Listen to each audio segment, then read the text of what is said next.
A paz do Senhor, meus irmãos, seja bem-vindo ao nosso canal Exposição de Textos Bíblicos. No nosso vídeo de hoje, eu trago aqui um assunto muito importante, uma pergunta bastante interessante de um telespectador nosso, mas antes vamos fazer uma oração para que o Senhor possa nos dar graça e nos abençoar. Oremos ao Senhor. Altíssimo Deus e eterno Pai, meu Deus, muito obrigado por esta oportunidade de estar aqui, Pai amado, mais uma vez, para expor a Tua santa e gloriosa palavra, Senhor. Meu Deus, que esta palavra, ela possa atingir o alvo, que é os corações das pessoas, Senhor.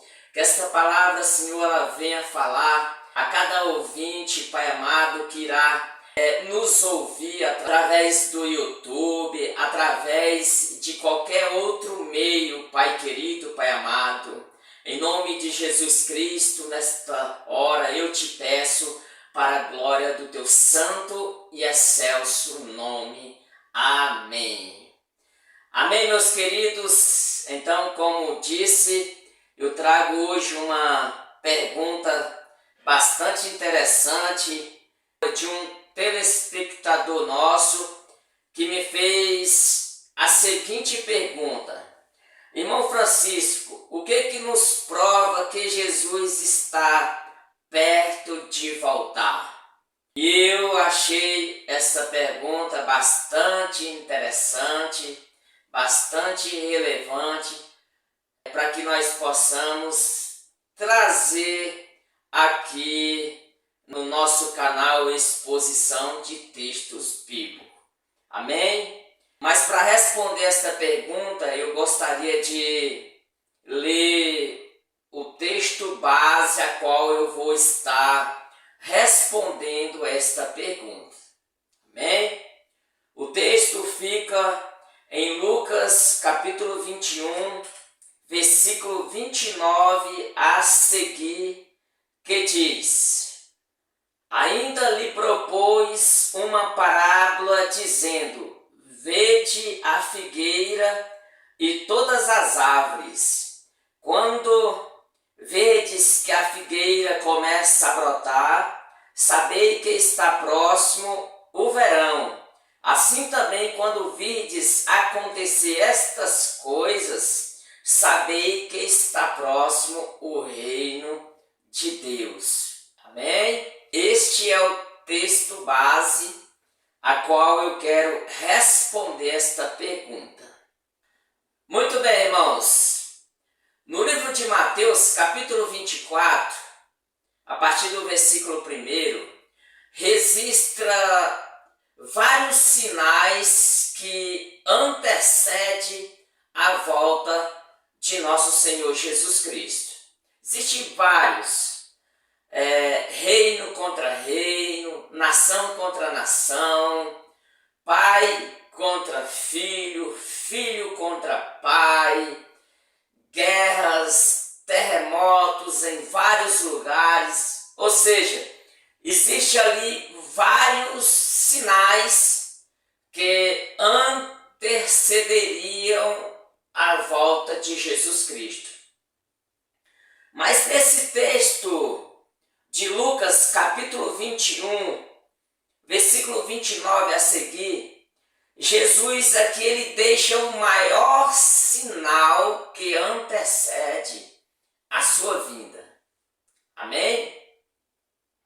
Antes de comentar esse texto, eu gostaria de falar que existe, posso-se dizer que 3 linguagens na Bíblia, e quando nós aprendemos estas linguagens da Bíblia, fica mais fácil da gente interpretar o texto bíblico, tá? A primeira linguagem é a linguagem literal. O que é uma linguagem literal? A linguagem literal, meu querido, é aquilo que aconteceu, aquilo que acontece. Quero te dar um exemplo dentro da Bíblia. Moisés passou o Mar Vermelho com o povo de Israel em terra seca. Essa é uma linguagem literal, correto? Por quê? Porque isso aconteceu literalmente. Uma segunda linguagem que nós encontramos na Bíblia é a linguagem figurada. O que é uma linguagem figurada? Linguagem figurada é quando eu uso uma figura. Exemplo, irmão Francisco é uma árvore frutífera. Se eu olhar literalmente, eu não sou uma árvore, correto?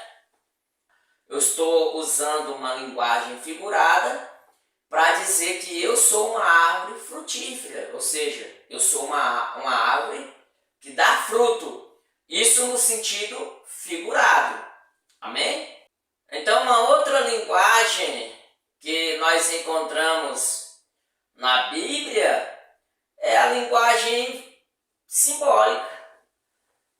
A linguagem simbólica é uma linguagem que a gente encontra no livro de Daniel, onde fala daqueles animais. Tá? A gente encontra no livro de Apocalipse, aonde fala lá de um dragão, que esse dragão tinha 10 chifres, 7 cabeças, mais ou menos isso. Então, essas linguagens que nós encontramos na Bíblia são linguagens que para a gente é de grande valia para a gente entender o texto. Então, quando fala desta linguagem simbólica no livro de Apocalipse, né, no livro de Daniel, onde tinha um dragão, que esse dragão tinha 2 cabeças, 3 cabeças, 10 chifres, tá se referindo a poder, a glória. Literalmente, esse dragão não existia, tá certo? Mas são linguagens que nós encontramos na palavra de Deus, tá certo? Na verdade, em quase todas as parábolas de Jesus, sim, usa linguagens, às vezes figurada, às vezes simbólica, às vezes literal, tá? Não sei se você sabe, mas Israel, ele, desde do início, ali, desde depois de Jesus, se eu não me falha a memória, no ano 70, depois que Jerusalém foi destruída, Israel ficou sem pátria, ficou sem nação, ou seja, esse povo ele foi disperso por todo o mundo, tá? E de lá até o ano de 1948, Israel não tinha pátria, não tinha nação. Era um povo que vivia disperso. Então, no dia 14 de maio de 1948, Israel foi reconhecido como nação novamente. E hoje Israel tem pátria, tem nação. Voltando para o texto, olhai para a figueira e para todas as árvores, ou seja, olhai para Israel e para as outras nações. Quando vedes que a figueira começa a brotar, ou seja, quando Israel começar a voltar para a sua pátria, para a sua nação, sabei que está próximo o verão. Sabei que está próximo a vinda do nosso Senhor e Salvador Jesus Cristo. Glória a Deus. E para complementar esse texto, eu gostaria de ler mais um que está escrito em Cantares. Meu irmão, o livro de Cantares é um livro que eu amo de coração. Sabe por quê?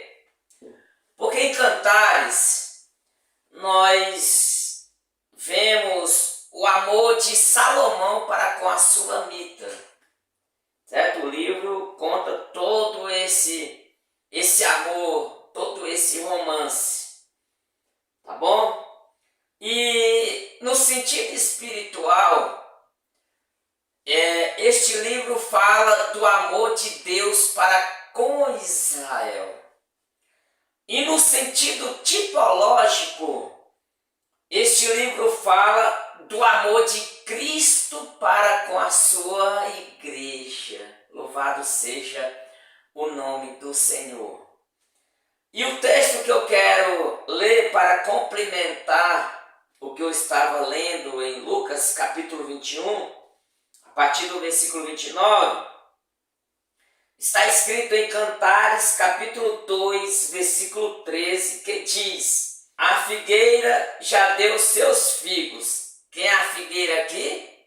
Israel. Observa bem o texto. E as vides em flor exala o seu aroma. Levanta-te, amada minha, formosa minha, e vem. Glória a Deus. Sabe o que é isso, meu querido? Mateus, capítulo 24, descreve ali os maiores sinais, vários sinais que antecederia a volta de Cristo, tá?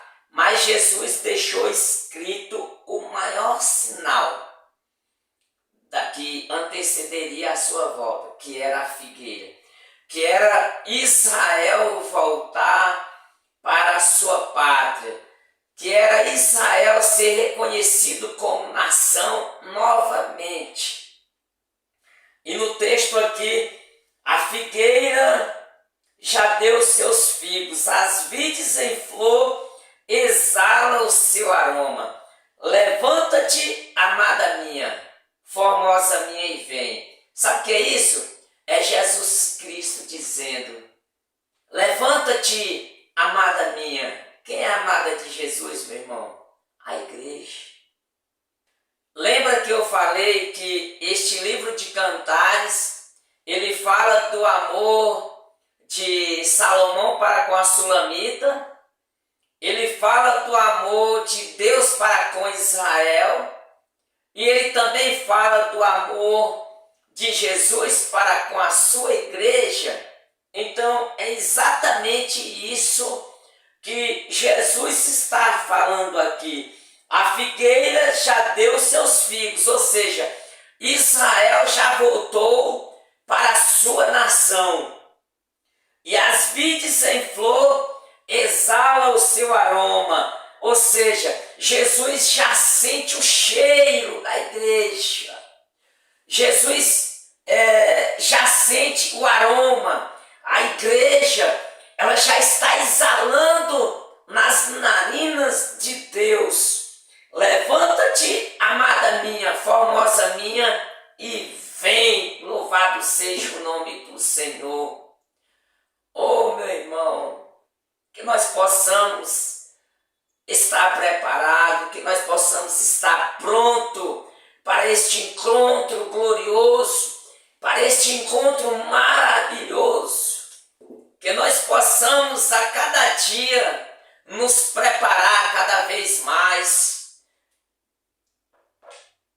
Que nós possamos estar junto do Senhor a cada dia. Que nós possamos estar orando, que nós possamos estar vigilantes, que nós possamos a cada dia nos aproximar do Senhor, porque Ele está voltando.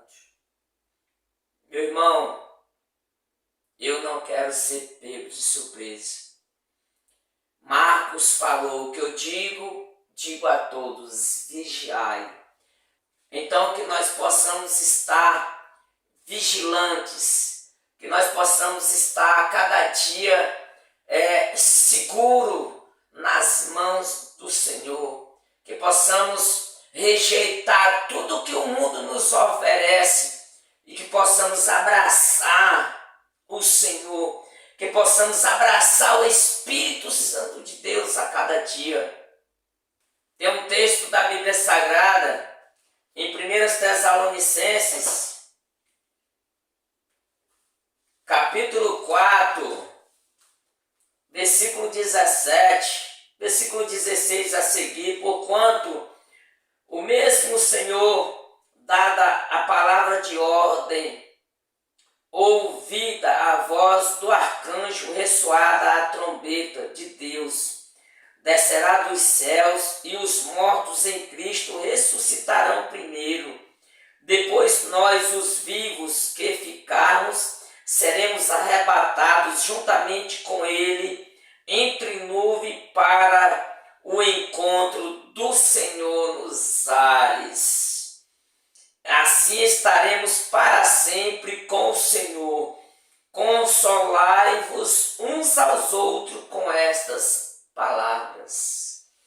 Então, meu querido, que nós possamos a cada dia consolar a cada um, que nós possamos a cada dia falar palavras positivas, palavras de ânimo para as pessoas, palavras que as pessoas venham sentir prazer, sentir desejo de estar na presença de Deus.